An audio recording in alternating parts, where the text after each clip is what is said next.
This is Akashvani Shillong, the Northeast News Bulletin, read by Waidelang Paryat. The headlines for today are: Assam Chief Minister Himanta Biswa Sarma met his Meghalaya counterpart Conrad Sangma at his office in Guwahati. Tripura Renewable Energy Development Agency sets target to use roofs of all government buildings to generate solar power. Mortal remains of Nagaland Governor La Ganesan cremated with full state and military honours in Chennai. Shillong Lajong FC defeated Indian Navy 2-1 and advanced to the semi-final of the Durand Cup football tournament for the second successive year in Shillong. And now the news in detail. Assam Chief Minister Himanta Biswa Sarma met his Meghalaya counterpart Conrad A. Sangma at his office in Guwahati and held discussions on various issues. Himanta Biswa Sarma said that he had an excellent discussion with the Chief Minister of Meghalaya, Conrad K. Sangma. Sarma even posted this on X. The two chief ministers discussed a wide gamut of issues to strengthen the mutual growth of both the sister states, he said. Sarma, however, did not elaborate on the issues discussed by the chief ministers of the two neighbouring states. The two chief ministers had last met on June 2nd and agreed to erect border pillars in 5 among the 6 of the total 12 disputed areas by Independence Day. The two states had signed an agreement in March 2022 to resolve the border dispute in 6 areas. Border pillars were decided to be constructed in 5 areas and not in the 6th at Pilingata, as there were some differences of interpretation, because of which the deputy commissioners of both the states were scheduled to discuss the matter. The Tripura Renewable Energy Development Agency has set a target to use the roofs of all government buildings in the state to generate solar power, an official said yesterday.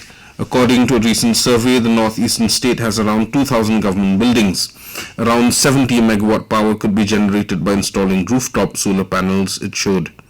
The move came in the backdrop of reduced output in 4 of the 5 gas-based power plants in Tripura due to shortage of adequate gas supply, officials said. The Union Minister of Ports, Shipping and Waterways, Sarbananda Sonowal, inaugurated a series of key development projects aimed at boosting sports infrastructure and community facilities in the region. The Union Minister dedicated the newly constructed Assam Cricket Association Pavilion and Indoor Cricket Hall in Dibrugarh, marking a new chapter in the district's sporting landscape. He also inaugurated development works at Bindhakata Higher Secondary School worth 90 lakh rupees, as well as a newly built additional classroom block worth 51.22 lakh rupees. Further, Sonowal inaugurated a modern gymnasium facility at Mulukgaon Udipta Yuvak Sangha, installed at a cost of rupees 10 lakh under his MP LAD funds for 2022-23 and 2023-24. Tripura Agriculture Minister inaugurates mega organic mango and jackfruit plantation program. Agriculture and Farmers Welfare Minister Ratan Lal Nath yesterday inaugurated a mega organic mango and jackfruit plantation program at Lefunga, Tripura. The initiative, organized under the Mission Organic Value Chain Development for Northeastern Region Phase 4, reflects the government's growing emphasis on fruit cultivation and organic farming. Speaking at the event, Mr. Nath highlighted that over 27,000 farmers in Tripura are currently engaged in organic farming, with 26,000 hectares of land already sanctioned for this purpose. He further informed that farmers receive rupees 17,000 per hectare, along with necessary equipment and other benefits from the government to promote organic practices. Tripura Chief Minister Professor Dr. Manik Saha said that police and other security agencies have been instructed to take strict action against people involved in drug smuggling. The amount of drugs destroyed and seized has increased significantly. Apart from this, Tripura is many steps ahead of other states in the country in blood donation, he said. Dr. Saha said this while inaugurating a voluntary blood donation camp organized by the Aurobindo Sangha at the AD Nagar Higher Secondary School grounds in Agartala yesterday. The mortal remains of Nagaland Governor La Ganesan were cremated with full state and military honours in Chennai yesterday. The sandal casket containing the body of Mr. Ganesan, draped in the national flag, was accorded full state and military honours with a 42-gun salute as a mark of respect to the veteran leader. The final rites were conducted at the Besant Nagar crematorium, where his mortal remains were consigned. Nagaland Chief Minister Nephew Rio, along with Deputy Chief Ministers T.R. Zeliang and Y. Patton, Chief Secretary Sentianger Imchen, DGP Rupin Sharma and other officials attended the state funeral and cremation of Governor La Ganesan. Chief Minister Dr. Nephew Rio paid a floral tribute on behalf of the government of Nagaland.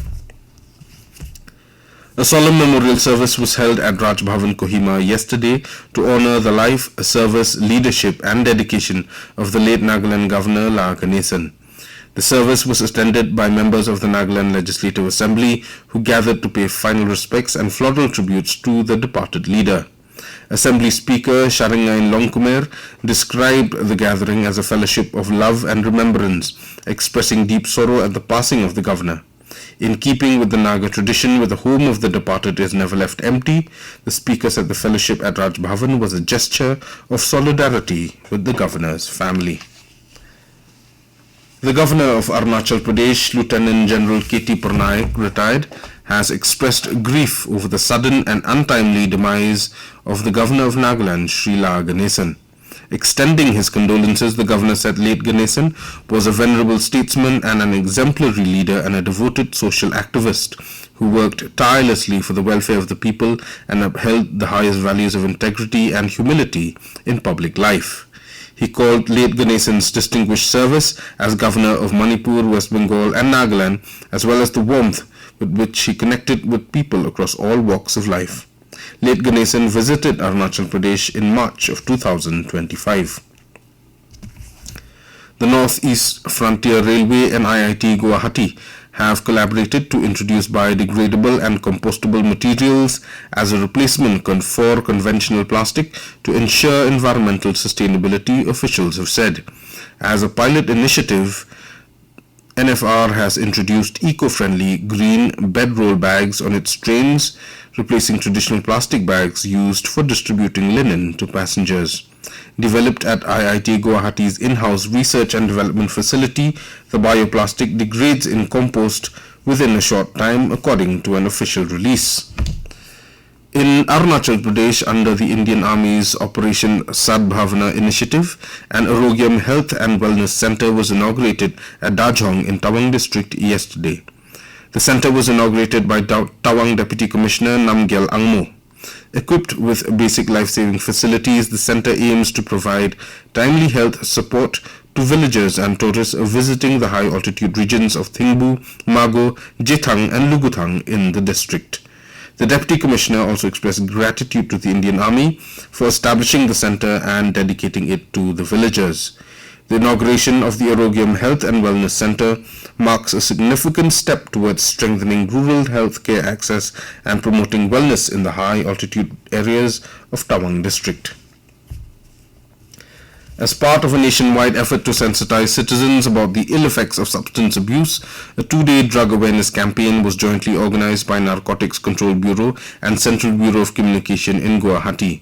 The initiative sought to mobilize public support for building a drug-free India and to encourage communities to actively resist the menace of narcotics. To reach people directly, a series of street plays, Nukat Natak, was staged at key public locations including Guwahati Railway Station, City Centre Mall and Assam State Zoo. The campaign also familiarized people with the Manas helpline 1933, encouraging them to report any drug-related incidents or information.